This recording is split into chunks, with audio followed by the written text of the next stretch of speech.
Hello, hello, and welcome to Let's Breathe Together. I'm Ariel Kiley. It is November 1st, 2020, and it's a big day. It's a big week.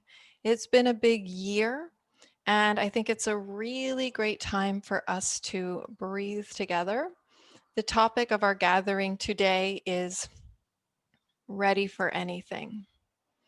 Ready for anything. And the reason I chose this as a topic is because we have the presidential election coming up in a couple days here in the United States.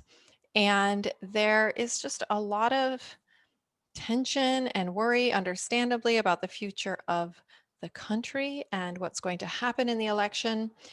And I think one thing when we're uncertain is we really want to cling to one possibility or outcome or the other. And as I've been just tuning into what I need this week and right now, I really have been just pulling from like my yogic studies, my meditation studies, my breathing practices, and realizing I need to be ready for anything.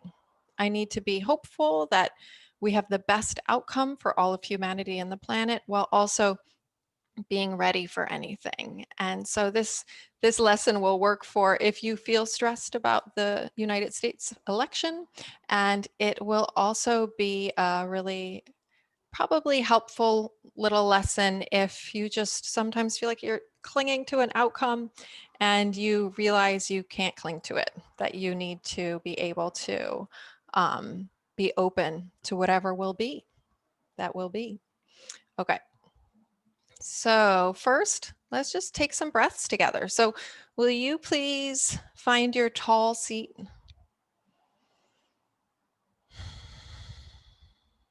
And once you've found your tall seat, lightly close your eyes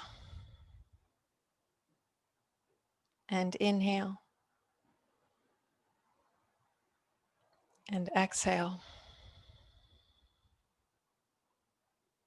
and inhale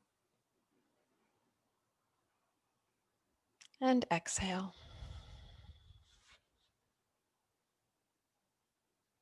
and inhale and sigh. And again, inhale and sigh. And one more long inhale, followed by a sigh.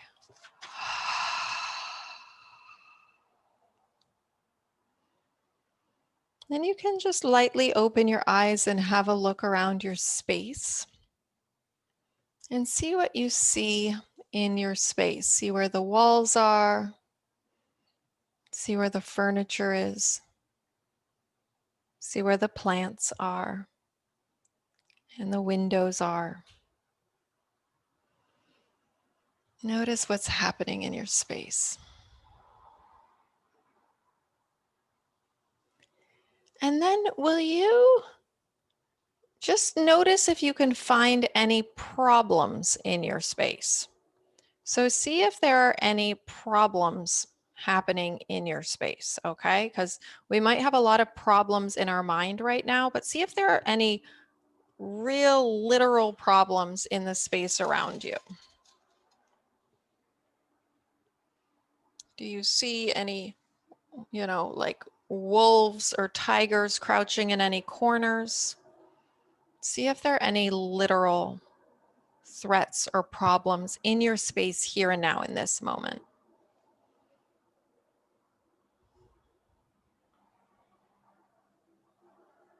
And when I look around, I'm seeing just a bright, I'll show you.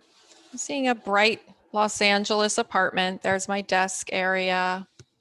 There's my there's my chair and my dining room area. There's the kitchen over there. There's my little coffee table with plants and things. I'm just looking around and I'm not seeing any actual problems in my literal space right now. When I look around, I notice that. And just see if you see any literal, actual problems in your space. And then let's take 3 breaths together. Inhale and exhale. And inhale and exhale. And inhale and exhale. Now, if there is a problem in your space that needs to be handled right now, of course, I encourage you to handle the problem in your space. But if there's not a problem that can be handled right now, let's become even more present in our gathering here today. Like, okay, things are okay. I can really be here now.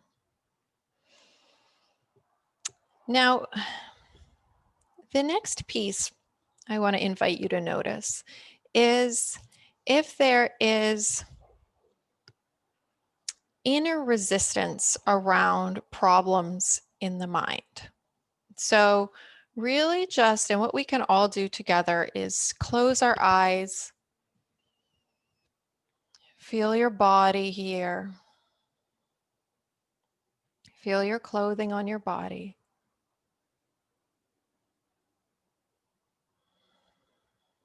Notice your heartbeat, notice the energy that animates you.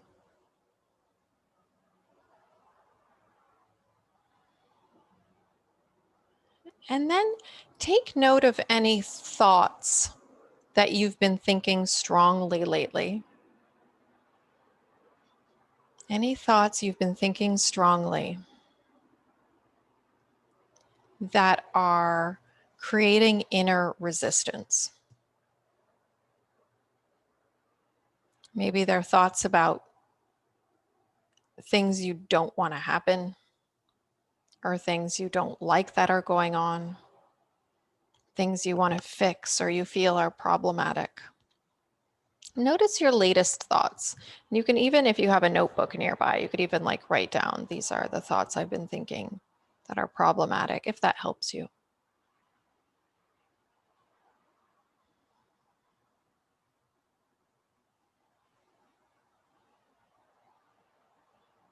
And as you take note of the thoughts you've been thinking, notice how you feel when you think that thought.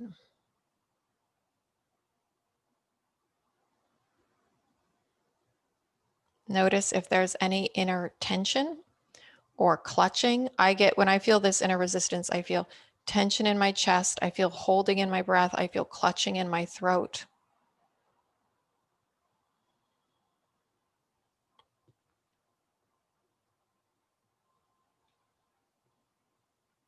Notice how you feel when you think thoughts that are fearful.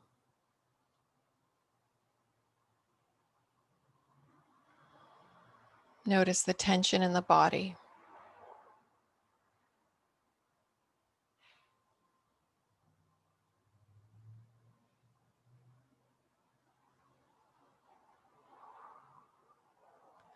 And then I encourage you to just inquire, just self-inquire, is this helping me?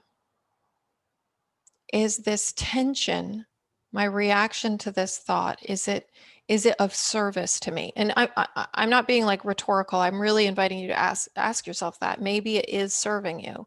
Just feel, is this tension serving me? Is my resistance serving me personally?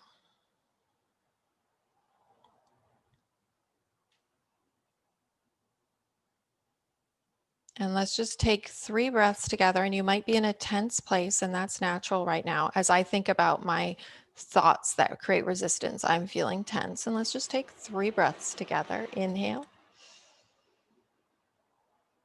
and exhale. And inhale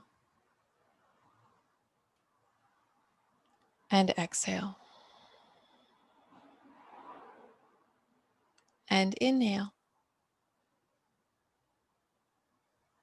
and exhale.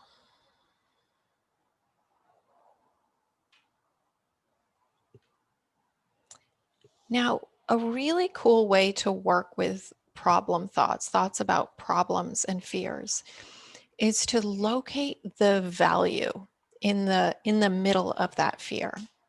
When we locate the value, then we can do something constructive with it instead of just stay stuck in the painful thought that's causing tension and pain in our bodies and maybe even causing us to act out in the world in a way that we don't want to act out or treat others or behave. So, for this part, you might want a piece of paper. Sometimes it helps to write this down. So, if you want to grab a piece of paper and a pen, you can. But what you do is you first write down the thoughts, and you can, let's say, the top three thoughts that are causing you anger, frustration, fear, resistance. Write down those top three thoughts right now. I want to write mine down, but I don't have a pen, so I'm getting one.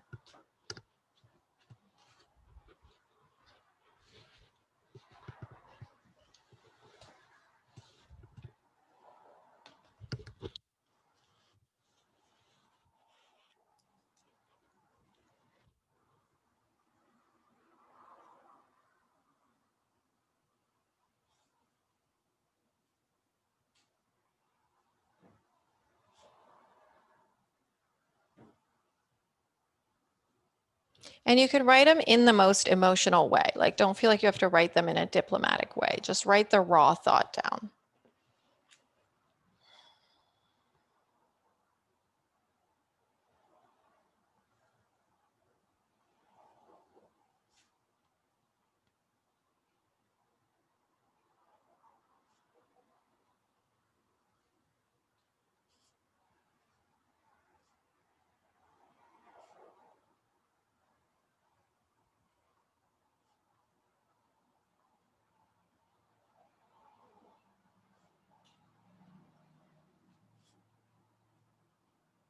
And then take a moment after you've written them down just to review those thoughts. And you can read them slowly to yourself and notice how your body feels when you look at those thoughts.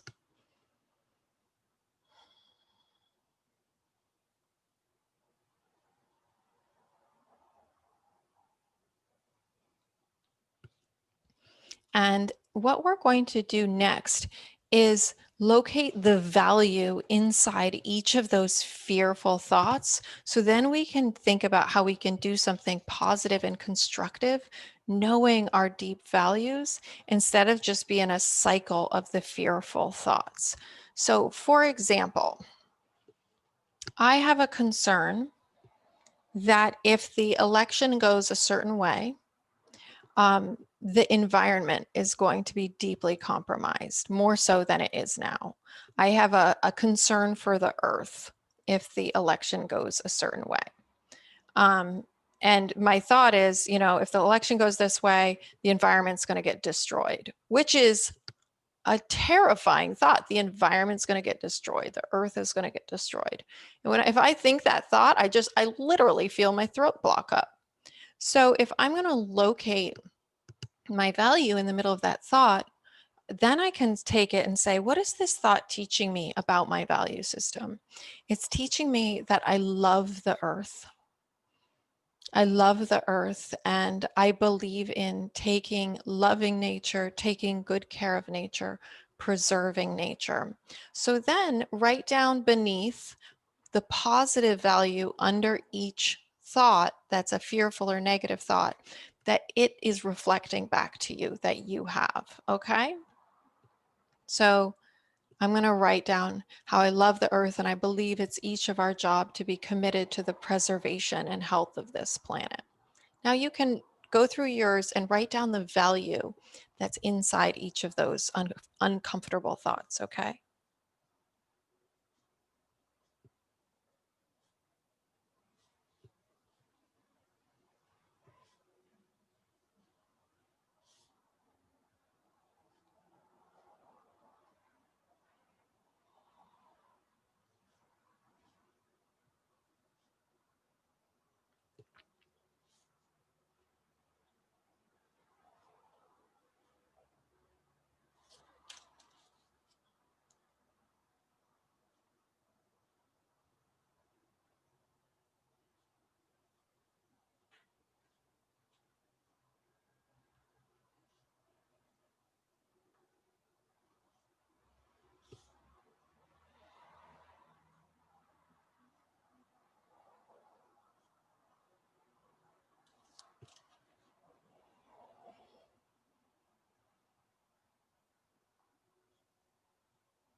And then once you've written those down, you can review what your positive values are. So I'll give you an example from mine. I'm going to give you a little more time too. That's just if you need a little more inspo. Here's an example. Like, I have the fear the environment will get destroyed. I love the earth, and I believe it is each of our responsibilities to create solutions to care for the planet. I want to take responsibility for that. Another fear I have is that if the world goes a certain way, that marginalized groups and people of color are going to further suffer. And so then I can tap into my personal value. It's important for me to be a healing force for people of color, for marginalized groups, to further educate and empower those groups and take their health and well-being as part of my own health and well-being. When I shift from that fear to touching into my value, I feel so different in my body. And then my third one that came up right now is a fear of women losing rights, freedom, respect if our politics keep going in a certain direction. Then I can tap back into how it's a really deep value of mine to continue to help support women um, feel strong, feel confident, especially young women, feel that they can value and believe in their perspective, and they have the freedom to decide how they want to live and the choices they want to make. So when I shift to speaking my true values to myself, suddenly my fears become my power source by reflecting those back to me. So I want to give you a little bit more time if you need a little more time to write out your values and how your fears lead you back to your values. I'll give you another minute or so.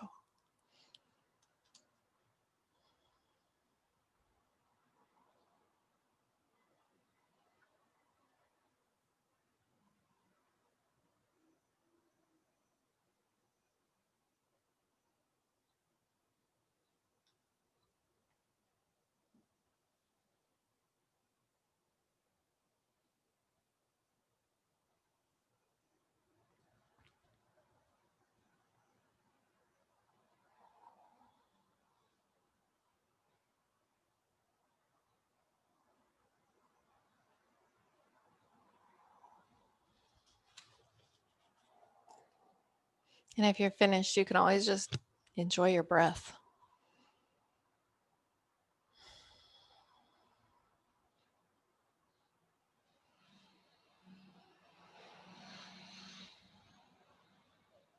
Or you can stroke your nearby plant.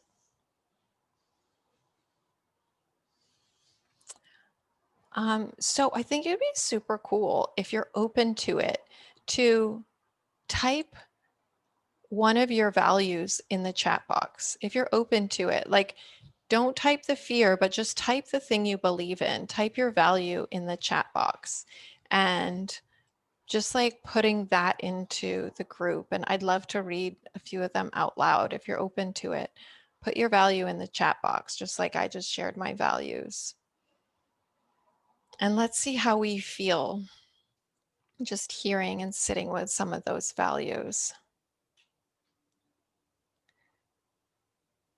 Elizabeth says, present and observant in any moment. Notice how that feels. David says, freedom from fear, freedom from fear. Holly says, order and fairness. Aaron says, freedom of movement, of being able to go anywhere, to travel, to interact with new and different people, to engage with the world, to be in the world. Rachel says, inclusion, equality, justice. Michelle says, I value being of service. Interestingly, this was a value derived from two different fears. Cool. Maggie says, equality in distribution of resources. Bill says, freedom, empowerment, space to grow up with happiness and confidence. Lindy says, knowing I'm not alone. Archana says, all beings have the essentials, housing, clothing, and food. All beings have the essentials. This is so powerful. Housing, clothing, and food, right? Just like you can survive. Janet said, being in partnership with the earth and her beings. Sarah says, our rights should be protected and all should be safe and equal. Sharon says, a world of kindness and empathy for each other. Amy says, I'm here to make a difference. Maggie says, yeah, that's what I meant. Housing, clothing, food. Yeah. And as you tune into your values and feeling these positive values, notice how you feel in your body, and knowing also that there are these other people in the world that might share some, if you recognize some values you share. And let's take 3 breaths together. Inhale and exhale. And inhale and exhale. And inhale and exhale.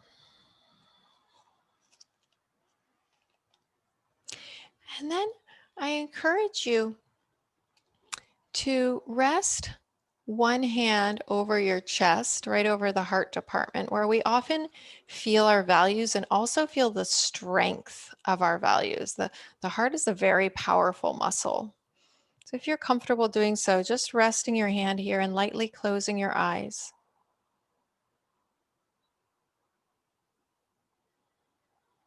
And picking one of those values you fell into there. And just repeating that value in your own mind as you inhale and exhale, as though you could breathe it and fill your body with it even more.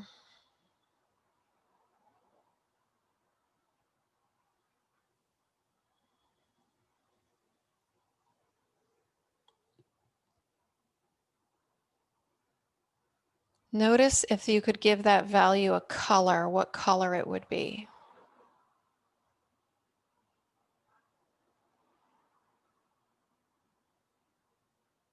Or if it had a quality, if it's bright or if it's shiny or if it's glittering or if it's liquid, like what quality would it be? And breathe that in.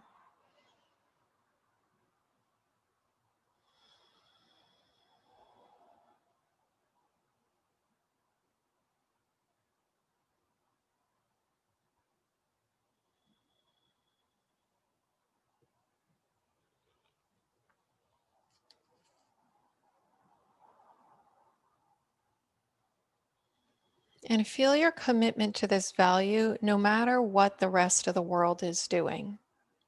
Unfortunately, you cannot control the 7+ billion other people out there, but you can still show up with your values intact every day. Feel your commitment to your value no matter what the rest of the world does.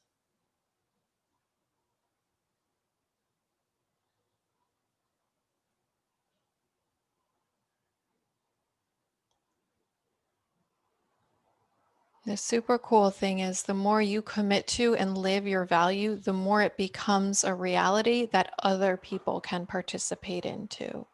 The more you find those people, the more it becomes more real. So the next piece I'd love to offer you is a complete yogic breath. And this is just a really beautiful tool, breathing practice that can help you fully re-inhabit your body. So if you feel like you can't breathe, a big thing about fears and uncertainty with outcome is constriction and breath. And I really want you to have this complete yogic breath as a tool. that you can come to no matter what, to fully come back into your body, reconnect with yourself, and create, what's the word? I always forget this word. Hold on, give me a second. Coherence. Coherence between all systems of your body. So make yourself a nice upright seat, really, so that you can feel the length of your spine and have a feeling of like your rib cage has a lot of space. I'm going to back up my thing a little bit so you can see more of my rib cage. Our rib cages can vibe together. So sitting tall, so your ribs have plenty of space for breath so that you feel your torso isn't crunched, your abdomen isn't squished. You're really nice and upright. And let's even lift our arms for a moment with the palms facing in so that you can feel some more lift in your side ribs and your intercostals. Lift your arms, palms facing in. Yes, James, lift them up. And then once you've found this lift through your chest, you can bring your arms back down to rest, and you can rest your hands. I'm going to rest mine palms up in my lap with my dominant hand resting in my non-dominant hand. You can rest yours however you like. And close your eyes. The complete yogic breath is an abdominal thoracic breath. You breathe from your belly into your ribs. It's like a wave in your torso. So first, just inhale through the nose. Then exhale out the nose. Then inhale belly to ribs to chest. Exhale, pours out your nose. Inhale belly, ribs, chest. Exhale, pours out the nose. You feel your torso draw in. Inhale belly, ribs, chest. Your shoulders stay calm, and exhale, pours out the nose. Inhale belly, ribs, chest. Exhale, pours out the nose. Keep it going. Inhale, belly, ribs, chest. Exhale, empty out. Inhale, belly, ribs, chest. Exhale.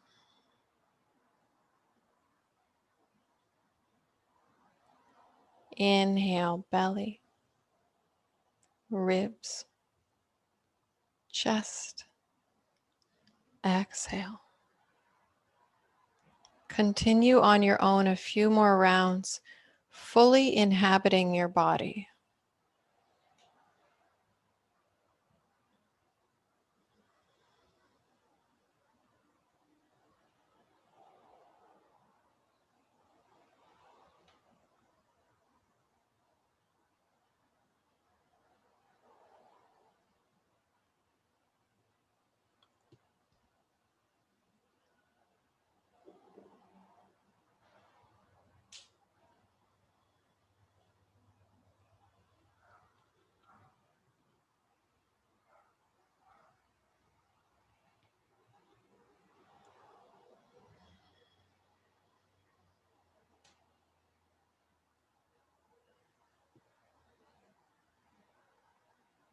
And then just let your breath shift into its native breath, the natural rhythm the breath takes when you're not controlling it.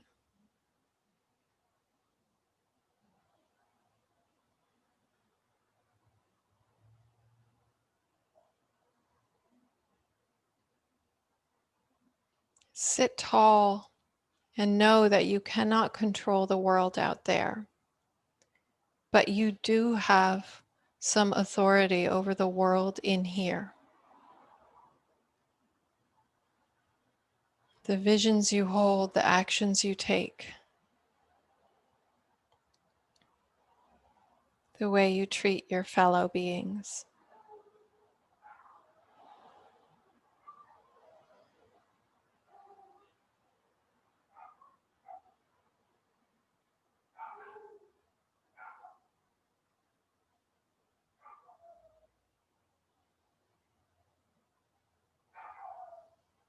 There's this just radical scene in the Bhagavad Gita, which is a kind of ancient Hindu text, the story of Arjuna, who's a warrior, going to battle against his cousins, him and his brothers going to battle against all his cousins who are trying to fully take over the kingdom that is rightfully his and his brothers.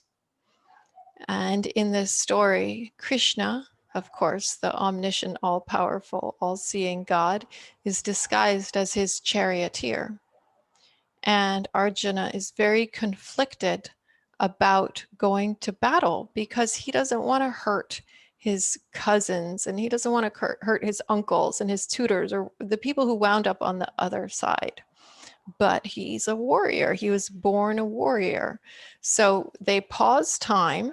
Burp, they pause time and they go up to the front lines and look at all the people he's about to go to battle with. And he has a conversation with Krishna, the charioteer, about his conflict. He's like, I don't want to do this. I don't want to hurt these people.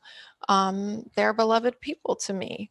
And over the course of the conversation, Krishna educates Arjuna on what yoga is and what dharma is, and how this is Arjuna's dharma to go into this battle. And there's one point as Arjuna's like learning more and more about yoga and how nature works and works through him and works through life, and what it is to be in a manifest body, living your purpose. There's one part where he's like, okay, Krishna, like, I get it, you're rad, but can you show me yourself in your truest form? Can you, instead of be disguised as a charioteer, like, show me what you really look like? And Krishna's like, I really don't do this often. Like, this is not something I just show people. Are you sure you want to see? And Krishna says, yeah, like, I'd love to see your true form. And so then Krishna reveals himself as everything. Krishna reveals himself not just as the beauty of love and connection. He reveals himself as, we see him with many heads and jaws, and the bodies of his cousins that have been killed in the battle in his jaws. And basically Krishna shows Arjuna that he is everything. He is the beauty, he is the love, he is the kindness, and he is the destruction, and he is the violence. He's the whole story of existence. He's not just one good feeling thing. At the end, Arjuna's like, okay, got the message. Like, please go back to your disguised form. I'm sorry if I ever, spoke too casually to you. Arjuna's very freaked out suddenly when he sees how huge Krishna is, how he contains everything, not just the lovely stuff. And it's such a powerful scene. I mean, that's my overview of it, but you should definitely read the book if you're curious about it, the story. It's such a powerful scene, and it was such a powerful scene when I read it and have studied this a lot, because as we know, like, life is everything. Life isn't just the butterflies and the hummingbirds and the sweet stuff. It's really everything. And to be able to hold your poise, to hold your breath, and be ready for anything, and be ready for life to present as it is really that state of yoga, that state of grace. And it doesn't mean you shirk your purpose. It doesn't mean you don't live and take action on your values. It just means that you don't live in a constant state of resistance and denial. And weirdly, there's actually peace in that if you aren't just, rolling over. Still, you go live your values. Arjuna still fights in the battle for what's right. So that story really blew my head open when I read it. But I thought it would be really cool for us to finish today with a couple of things. First, let's just take 3 breaths together. Inhale and exhale and inhale and exhale and inhale and exhale. And then I think it would be beautiful if we do finish today taking a little inner meditation to feel what is right now, what is happening right now, but really transition into feeling and visualizing and imagining the world that we want to live in, that we want to co-create, and then feeling each of our piece, how we want to show up realistically, how we want to show up realistically to be a co-creator of that world. I would say just putting on these sessions is part of me wanting to part of the world I want to design and live in with you, which is why I do these sessions. Um, so let's sit together, sit however you want to sit, tall or slumped, whatever works for you. And it might be cool to sit with your palms up. And we can include also our own foibles and flaws and shortcomings in this inclusion of what is. It's like, yeah, I have a sugar addiction. That's part of what is. That's also the expression of Krishna, okay? Or whatever your thing is. That's part of the deal also. So let's create a space of inclusion first for just all that is. You don't have to like it, but we're just letting life be as it is. So feeling your breath. You can close your eyes if you wish. Notice first, there's probably not a problem in your immediate environment, so you're safe to be here and feel together. As you notice your breath, notice your body.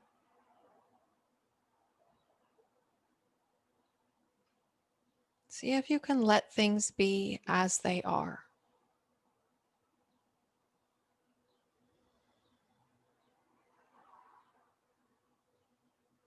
You don't have to like it, just letting things be as they are. This is what we're working with.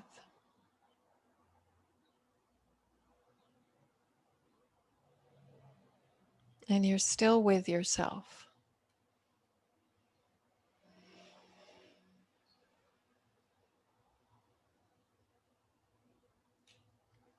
And then begin to imagine some part of life, some part of the world that you would love to see transform.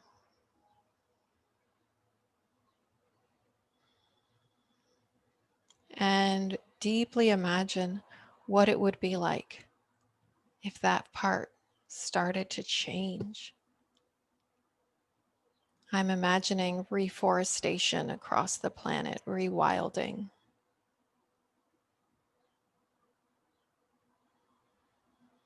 Deeply imagine what you would love to see change.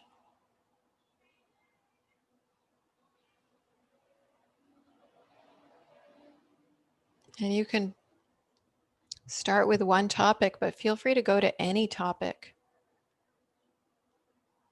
What life would be like for other humans, what societal priorities there would be.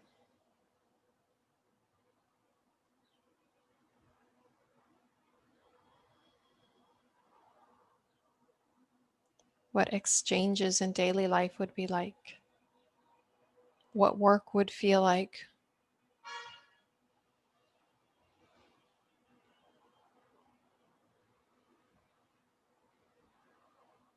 How would the education system be? How would the prison system be?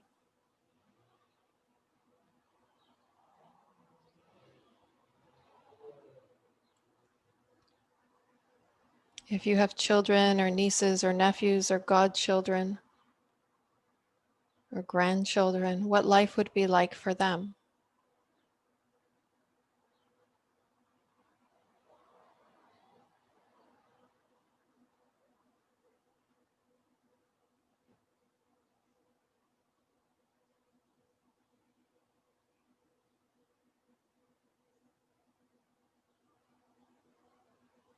Holding this vision is so powerful. It shapes how you move through the world. It shapes the decisions you make, the purchases you make, the ideas you come up with. And then find one little piece of this vision that you feel like you can stay active on in a way that works for you today and tomorrow. How can you be in action on your values, on the world you want to live in? And when you feel that little piece, and it might be subtle, it might not seem like activism, it might seem like just how you take a walk and honor what happens. It might seem like how you greet others, how you speak to your partner. Or it might look like some kind of activism, I don't know, or a career thing. Maybe how you expect your workplace to function, the changes you want to affect there. Any little thing. When you feel into some little thing you feel like you can do on a regular basis or a way you can live, just put one hand on your chest.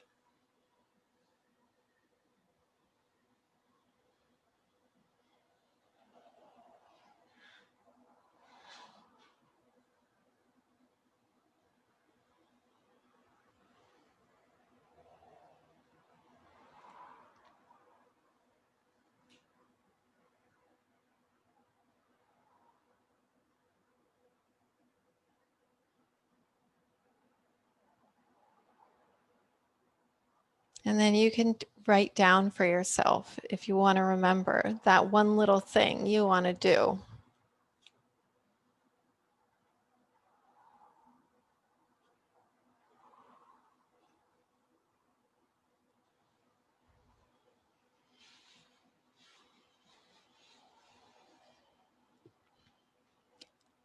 I had forgotten how I love posting pictures of trees on social media. Like as long as I'm in social media, I'm like, Ariel, keep posting beautiful pictures of trees. Just remind us how beautiful trees are and how much we love trees. It's a little thing, but it's a way that I'm contributing something to the world that's so value-based for me. And there's so many other ways we can do that, but it's just a little thing. I just realized I forgot that I had wanted to do a long time ago. I've regularly done, but I forgot about that I want to get back to.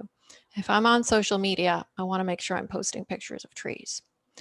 So I'd love to hear more from you all about what's come up for you, um, thoughts, reflections on what worked for you today. You can type in the chat box. You can also come off mute if you want to and share like what about this session together has made sense to you or worked for you? What do you want to take from it? What insights did you have that you might share with the group? It's really fun to hear from you, and also it kind of enhances the world that we're showing up for together to get to hear from each other. So feel free to type in the chat box or feel free to take yourself off mute. Michelle, did you take yourself off mute? No, you didn't. Sorry.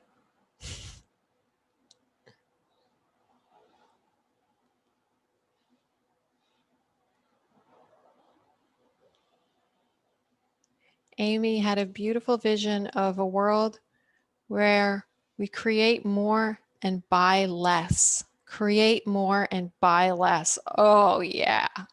Being empowered through growing more of our food, our own food, and enjoying the process of doing more for ourselves. This is so amazing. There are like two sides of the same coin, consumption and creation. And oftentimes we do like consume hoping that it'll satisfy us, but we need to keep consuming for satisfaction. Whereas when you create, the satisfaction is so different. It's like so sustaining and invigorating. Consuming often feels like we need more and more. I love that vision of the world where we create more and buy less. Bill said, thanks, Ariel. I just think there's huge value in connecting with fears and values, and then a possible way to move forward. Yeah, to not be afraid to face the fears. Face the fears because there's good information in them. Ooh, my lamp just fell over. Do you think that's auspicious? It's a very wobbly lamp. Okay. Janet said,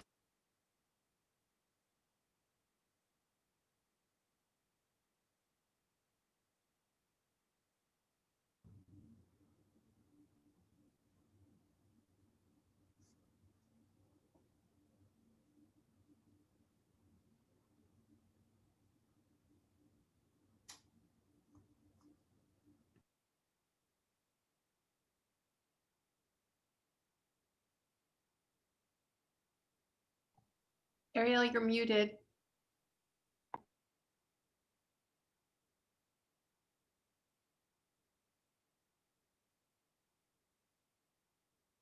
How about now? You can hear me now, right, Holly?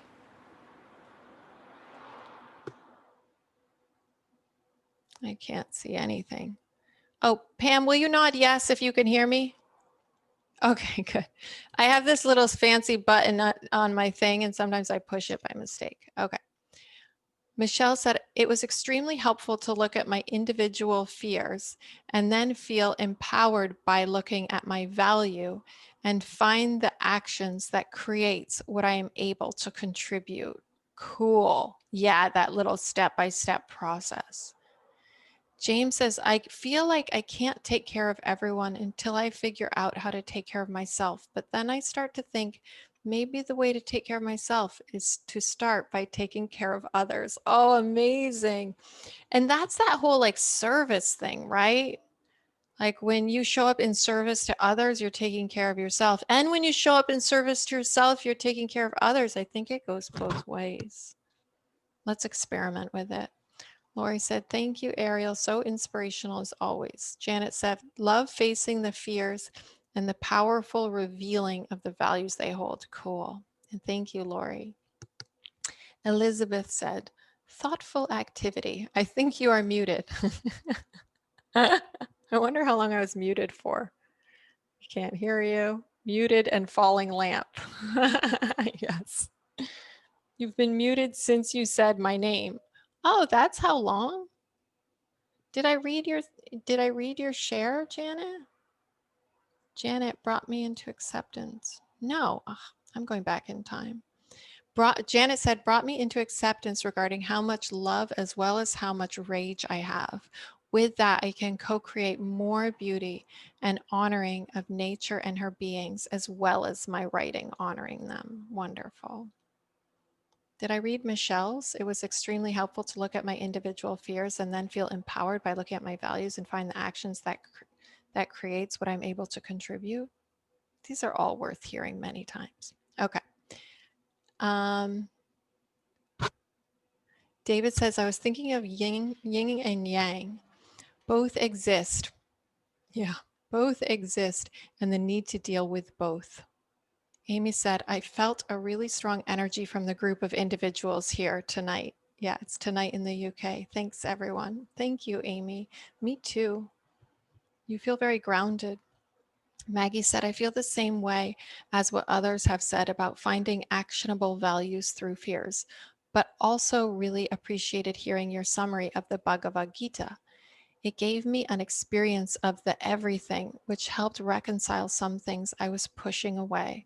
I've also decided I'm going to start composting, maybe get it going on in my building. Love that. I'm super curious about those home composting units. I think you can get a unit that you have that's not even like a worm farm, but it's a unit you just have in your kitchen and it composts for you. So that's something I'm really curious about. I have to look into it. I think they're kind of pricey, but worth it. Like, just think it would be so sexy to have a composting unit in my kitchen. Sarah said, same thought as Michelle and Bill was major. And Janet too. Janet's the doggy llama. Lindy said, yes, a strong energy, the moon, the group, and Ariel, a triad of positive vibes. Michelle said, please update us on your composting finds. I will. Archana says, this was wonderful. As always, enjoyed hearing about Krishna too. Thank you, Ariel. Loved seeing some of the others I've met through the community you've built. Maggie said there are services where I live and they pick up buckets and take it to urban farms. Awesome. Yeah, let's do those of us who are like into the composting thing. The thing about composting that's so great is the fruit and vegetable ends, food ends that go in the garbage and are in plastic bags, they actually turn into like methane fumes and become really toxic for the environment. So it's a major contributor to pollution in the air. Whereas if you take those same food ends and compost them, they become, of course, positive fuel for the earth and for future gardening. So it's like one is an extreme negative and one is an extreme positive. So it's a simple thing that feels good. Okay. Well, I feel like we've really done it. Do you all feel satisfied? Yeah. Thank you so much for being here with me. I'll sit for a couple minutes in case if you want to sit around and just sit and breathe. And one thing you can do if you want to sit and breathe is just think about moving through this week and being able to reconnect to yourself. No matter what happens on Monday, Tuesday, Wednesday, stay with yourself. Of course, a big way that sometimes control is exerted is to keep us off balance, to keep you in fear is a really powerful way to actually have more control over you. So don't let that happen. Choose to come back to center, your breath. Don't give up on what you believe in, who you are, even if the outer world is chaotic. If you want to sit for a couple minutes and feel and vision that for yourself this week, I'll stick around for a couple more minutes. Also, Elizabeth said there is a kitchen composting and dehydrating piece of equipment. I will get the name and send to Ariel. Yes. Yeah. Elizabeth is a plant forward chef, a world famous plant forward chef, I might add. Okay. You probably have access to some of the best composting equipment, Elizabeth. Oh, just working hard. Yep. When you work hard and you're good, you can become a world famous plant forward chef.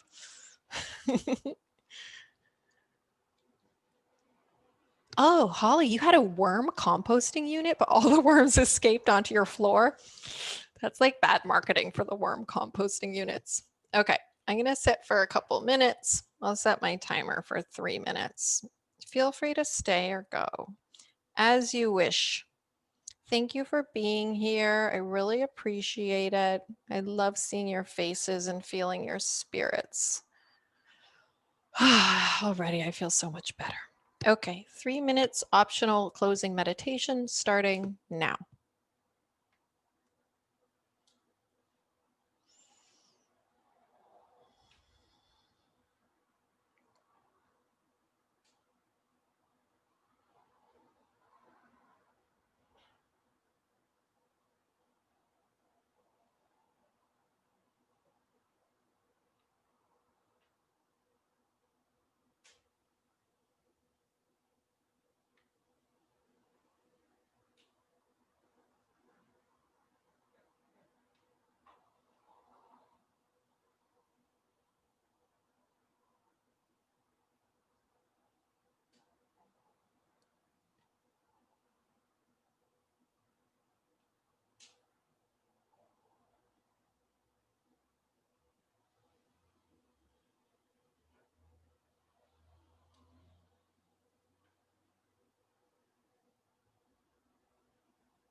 Thank you so much for sticking around for a little bonus sitting.